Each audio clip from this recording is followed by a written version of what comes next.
하나님의 말씀 찾겠습니다. 구약성경 욥기 30장 1절부터 15절까지의 말씀입니다.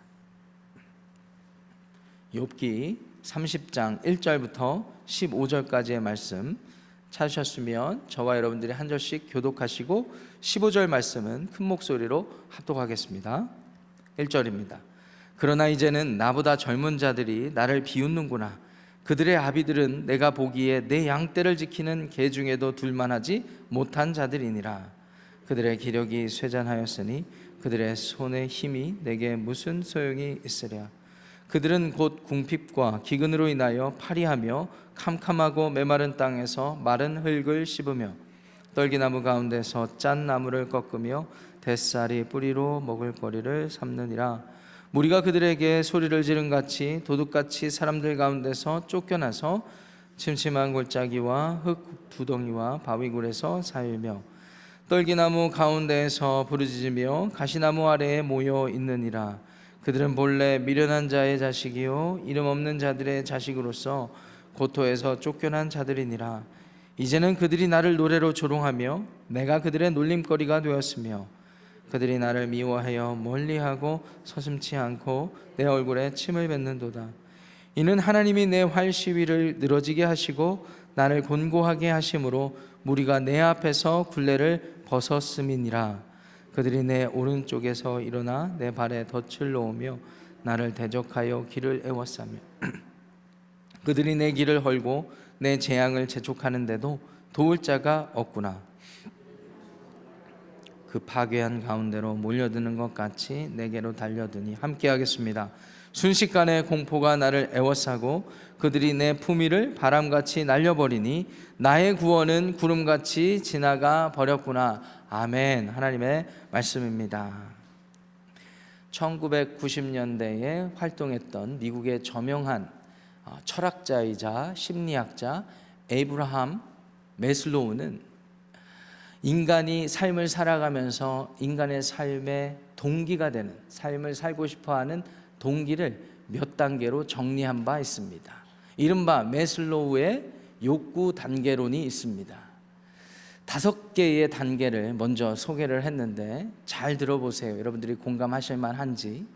모든 사람이라면 첫 번째, 생리적인 욕구를 해소하고 싶어하는 그런 마음의 동기가 있습니다. 먹고 싶은 욕구, 자고 싶은 욕구, 이러한 것들은 생리적으로 우리가 원하든 원하지 않든 우리의 몸이 반응하는 것이기 때문입니다. 그러한 욕구가 어느 정도 해소되면 그 다음에는 안전을 보장받고 싶어하는 욕구가 있다고 합니다. 집을 마련하기를 원하고 추위나 더위로부터 자신을 보호하길 원하고, 이런 것들이 인간이라면 누구나 느끼는 두 번째 욕구가 되는 것이에요. 이런 첫 번째, 두 번째 생리적인 욕구, 그리고 안전하고 싶어하는 욕구들이 어느 정도 충족이 되면 그 다음 욕구는 사회적인 욕구를 채움받고 싶어합니다. 애정을 느끼고 싶어하고 그리고 어딘가에 소속이 되고 싶어하는 그런 욕구들이 누구에게나, 모든 인간들에게는 다 나타나는 현상이라는 것이에요. 자, 그 단계를 지나가면 네 번째 단계에는 애정을 느끼고 소속을 느낀 그러한 관계 안에서 존중받고 싶어하는 욕구를 느끼고 싶어합니다. 단순히 관계 맺는 것에서 그치는 것이 아니라, 사랑을 받고 싶은 것에서 지나지 않는 것이 아니라 더 나아가서 존중받고 존경받고 싶어하는 욕구가 있습니다. 그러면 마지막으로 최종적으로 이르게 되는 그 얻고 싶어하는 욕구가 무엇인가? 그럼으로써 자신이 마음속에 가지고 있는 소망, 기대, 이런 것들, 내 자아가 실현되는 그런 것들을 욕구하고 바라는 것들이 모든 사람들 마음 가운데 있다라는 거예요. 단계적으로 굳이 나눠놨지만 이러한 마음의 욕구들이 우리 마음속에서 모두 다 빠짐없이 이루어지길 원하는 것이 우리 모든 사람의 삶이라고 할 수가 있겠습니다. 여러분 어떻게 공감하시겠습니까? 그렇기 때문에 사람이 이 세상을 살아가고자 할 때 기본적인 욕구가 필요합니다.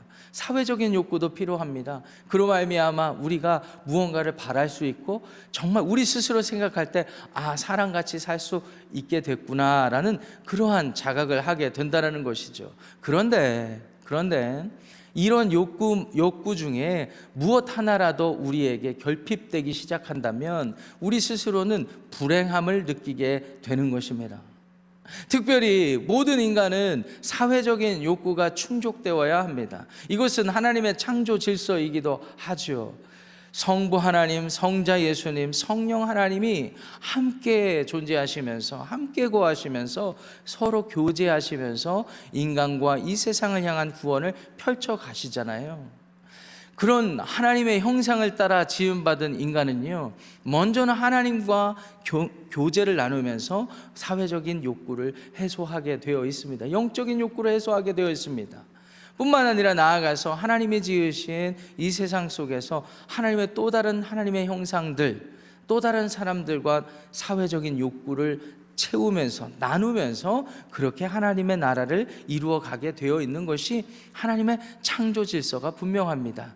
그런데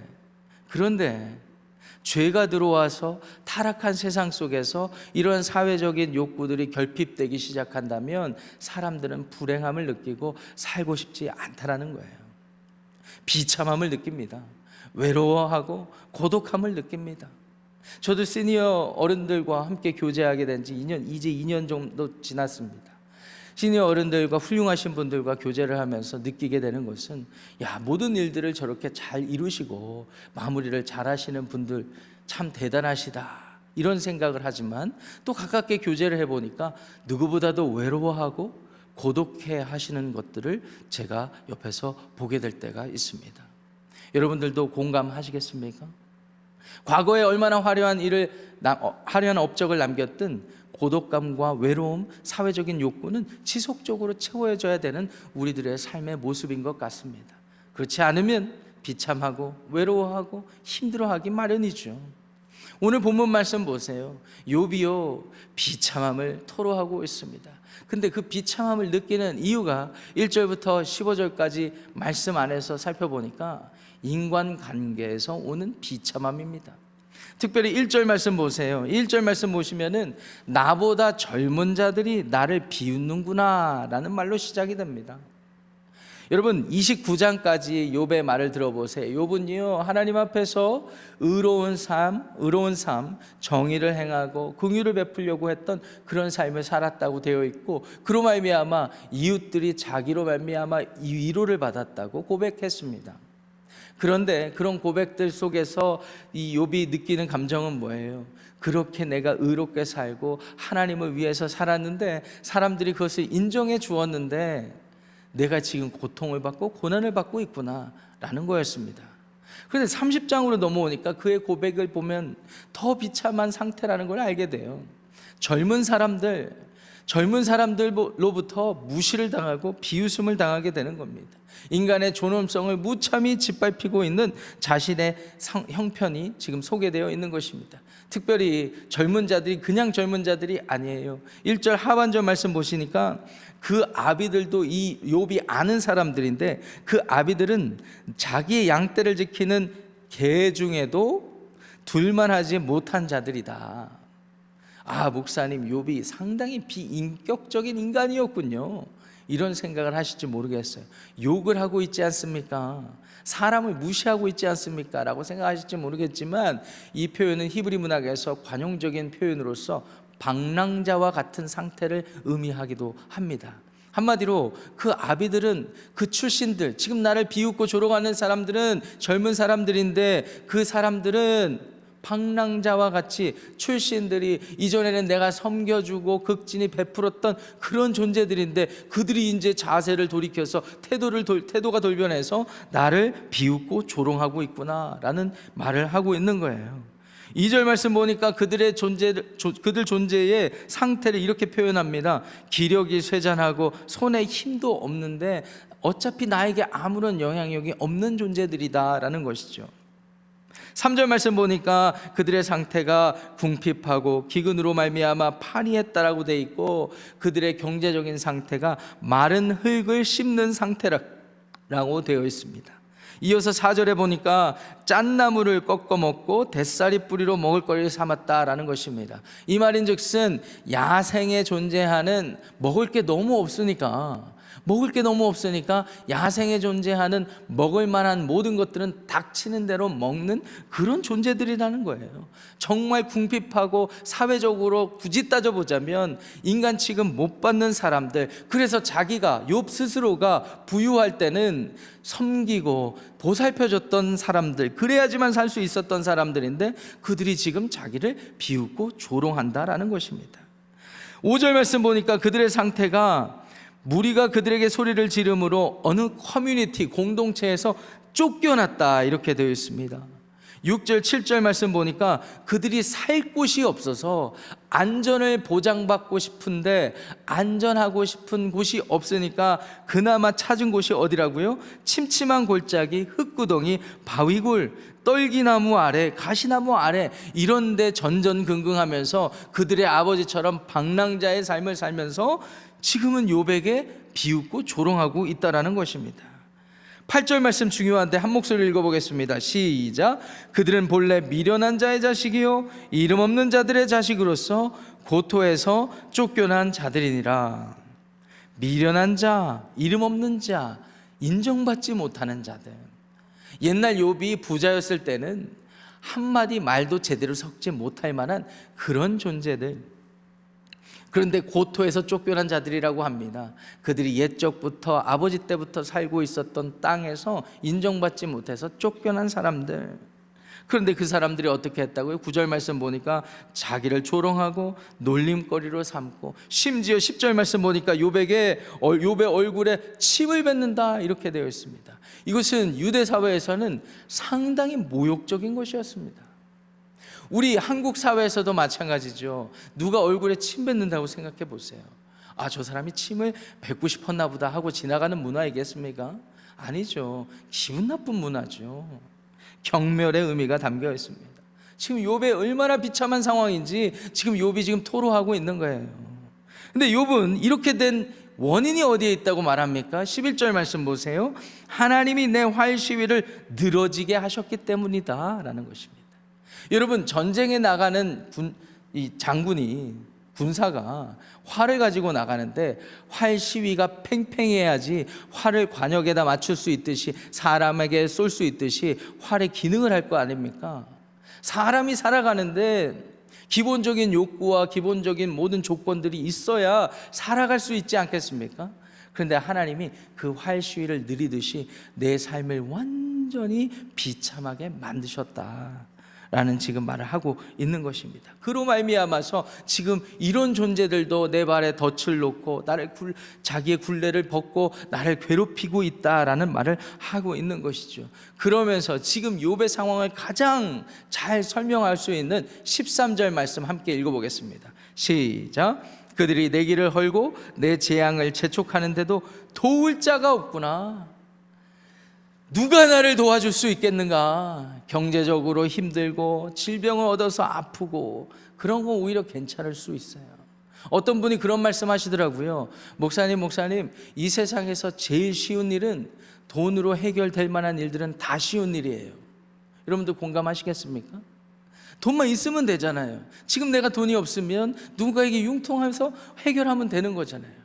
그런데 더 힘든 건 뭐냐면 사람에게 인정받지 못하고 어떤 오해가 쌓여서 그 사람들에게 배척을 당하고, 우리 시대 언어로 말하면 왕따를 당해서 완전히 외롭고 고독한 상태에 처하는 건, 이것은 돈으로도 해결이 안 돼요. 정신적인 이런 공황 상태는 무엇으로도 해결이 안 되는 것입니다. 도울 자가 없도다. 도울 자가 없구나. 지금 욥의 상태는 완전히 비참할 대로 비참한 상태입니다. 그런 상태를 자각하는 사람은 공포스러움을 느끼게 됩니다. 14절 15절 말씀이 그걸 말하고 있죠. 그들은 성을 파괴하고 그 파괴한 가운데로 몰려드는 것 같이 내게로 달려든다. 15절 말씀 보니까 순식간에 공포가 나를 애워싸고 그들이 내 품위를 바람같이 날려버리니, 여기서 말하는 품위는 내가 인간으로서, 하나님의 자녀로서 살아가는 인격과 성품과 내 디그니티, 존엄성을 포함하는 말입니다. 한마디로 사람 같지 않게 되었구나. 내가 이 세상 살아가는데 내가 그전에 섬겼던 사람들, 도왔던 사람들마저도 돌아와서 나에게 얼굴에 침까지 뱉을 정도로 나를 경멸하고 나를 미워하고 조롱하고 비웃고 이제는 내가 살 수가 없다 라는 비참한 마음의 상태를 지금 표현하고 있는 것입니다. 여기까지가 1절부터 15절까지 저와 여러분들이 봉독했던 말씀의 간략한 내용이었는데, 여러분들은 이런 경험을 당하신 적이 있으십니까? 이전에 내가 진짜 누구보다도 잘해주고, 그리고 누구보다도 잘 섬기고 잘 믿고, 그래서 정말 가족같이, 친구같이, 아니 심지어 가족관계 안에서도 진짜 우리는 가족이니까 서로 믿고 의지하고 살았다가 어느 순간 돌변해가지고 나를 미워하는 그 어떤 대적자들보다 나를 더 공경에 처하게 하고, 나를 더 오해하고, 사람들에게 나에 대한 부정적인 평가를 해서 나로 하여금 이민사회, 교회 안에, 가족관계 안에서 나로 하여금 정말 비참하게 만드는 그러한 경험들을 경험해 보신 적이 있으십니까? 혹 오늘 이 시간 2023년 12월 이 성탄의 계절에 어쩌면 여러분들마저도 이 사회적인 관계 안에서, 인간적인 그런 관계 안에서 어려움을 겪고 있을지도 모르겠다라는 생각을 해봅니다. 누구도 나를 도울 자가 없다라고 하나님 앞에 가슴을 치며 기도하시는 분들 계십니까? 그런 분들이 계시다면, 또 그런 경험이 있어서 아직까지도 그 상처가 해소되지 않는 분들이 계십니까? 그런 분들에게 우리 주 예수님의 이름으로 위로를 드리고 싶습니다. 우리 주 예수님의 위로를 받으시기를 바랍니다. 우리 주님밖에 없어요. 우리 주님밖에 없습니다. 요한복음 4장에 보시면은 사마리아 여인이 결혼에 실패하고 사람들 눈치 보고 사람들 앞에 떳떳하게 내세울 수 없으니까 12시 정오에 우물가에 나와서 예수님을 만나잖아요. 그러면서 그녀의 삶이 변화됐듯이 여러분들의 삶 역시, 여러분들이 사람으로 인해 받은 상처 역시 지금 현재 사람 때문에 스트레스 받는 모든 관계의 상황 가운데서 우리 주 예수님으로 인해 위로를 얻으시기를 축원합니다. 우리 주 예수님은요, 저와 여러분들을 위로하시기 충분하신 분이에요. 여러분, 성경 전체를 보면은요, 성경에서 소개되는 모순되는 이야기 중에 지금 우리가 욥기를 묵상하면서 욥의 삶을 보니까 너무 모순적이잖아요. 하나님을 잘 섬겼는데 고통을 당하고 고난을 당하니까 말이죠. 그런데 욥의 이야기를 뛰어넘는 모순적인 이야기가 있습니다. 바로 예수님이 십자가를 지신 사건이죠. 그 모순적인 상황의 클라이맥스가 되는 마태복음 27장 42절을 보시면은 예수님이 이미 십자가에 못 박혀 계시는데 많은 유대인들, 바리새인들, 그 전에 예수님을 열심히 주님으로 인정하고 따랐던 사람들이 그 앞에 있어요. 그런데 그 십자가에 달린 예수님을 보면서 안타까워하기보다는 전부 다 돌을 던지고 손가락질하고 심지어 침까지 뱉으면서 예수님께 뭐라고 했습니까? 저가 남은 구원하였으되 자기는 구원할 수 없도다. 저가 남은 구원하였으되 자기는 구원할 수 없도다. 이전에 불과 일주일 전만 해도 호산나 다윗의 자손이요 우리를 구원하실 구주이십니다 라고 찬양하고 찬송하고 따랐던 사람들이에요. 그런데 십자가 앞에 와가지고 저가 남은 구원하였는데 스스로는 구원할 수 없으니 이제 못 믿겠다라는 것입니다. 여러분, 이게 사람입니다. 사람은 믿음의 대상이 아니잖아요. 일주일 만에 입장이 변화되는 거예요. 여러분들 경험해 보셨잖아요. 그런데 아이러니한 것은 예수님이 그렇게 일주일 만에, 하루 만에, 1분 만에, 1초 만에 마음이 변하고 그로 인해서 하나님을 배반하고 사람도 배반하고 내 욕망과 내가 원하는 것들을 이루기 위해서 살아가는 존재인 사람들을 앞에 두고 우리 주님께서는 그 자리에서 묵묵히 그 죽음을 감당하셨습니다. 그 누구보다도 비참한 상태에서 하나님의 뜻을 받들어서 그들을 살리기 위해서, 그들을 살려내기 위해서 십자가에 죽으셔야만 했던 것입니다. 이것이 모순적인 이야기 아니면 무엇이겠습니까? 예수님은 십자가 상태에서 그 누구보다도 관계가 단절되는 고통을 뼈저리게 경험하신 분입니다. 먼저는 하나님과의 관계가 단절되는 것을 경험하셨어요. 사람으로 오실 때부터 비참한 상태이셨지만 하나님과 동등된 분이 사람으로 오셨으니 말입니다. 그런데 죄로 인해서 죽음을 경험한다? 생명의 주인 되시는 하나님 본인께서 죽음을 경험한다? 이것은 있을 수 없는 일이죠. 하나님과 단절되는 것을 경험했습니다. 나아가서 배신당하는 비참함도 우리 주님께서는 경험을 하셨어요. 그런데 거기서 끝이 아니죠. 우리 주님께서는 그 죽음을 이겨내심으로 모든 상황을 이겨내셨다는 사실을 믿으시기 바랍니다. 그 부활의 주님께서 우리 가운데 내주하시면서 사람에게 의지하지 말라고 말합니다. 그리고 성령을 우리 가운데 내주시켜 주심으로 성령의 인도하심 따라서 주님만 바라보라고 말합니다. 생수의 강 되신 예수님, 여러분들 어디에서 위로받으시겠어요? 사람에게 실망하셨습니까? 상처가 있으십니까? 비참함을 느끼십니까? 우리 주 예수님에게 위로를 받으시기를 다시 한번 축원합니다. 저와 여러분들을 위해서 주님이 죽어주셨기 때문에 우리 주님은 저와 여러분들의 삶을 끝까지 인도해 가시는 분이에요. 우리를 죽기까지 사랑하셨기 때문입니다. 오늘 그 주님의 위로와 은혜 때문에 기뻐하고 믿음으로 승리하는 저와 여러분들의 삶이 되시기를 축원합니다. 기도하겠습니다. 하나님, 도울 자가 없도다, 도울 자가 없도다. 공포가 나를 애워싸고 내 품격이 바람같이 날려간다고 고백하는 우리 욥의 고백을 들으면서 우리가 과거에 사람 때문에 받았던 상처, 현재 사람 때문에 힘들어하는 여러 가지 스트레스들을, 이런 상황들을 주님 앞에 내어놓습니다. 하나님, 사람 의지하지 않고 주님만 바라보고 주님 때문에 위로받고 세임 없는 저희들의 삶이 되게 하여 주시옵소서. 오늘 혹시 이 말씀 듣고 과거의 여러 상처들이 생각나는 분들이 있다면 하나님께서 위로하여 주시옵소서. 예수님께서 위로하여 주시옵소서.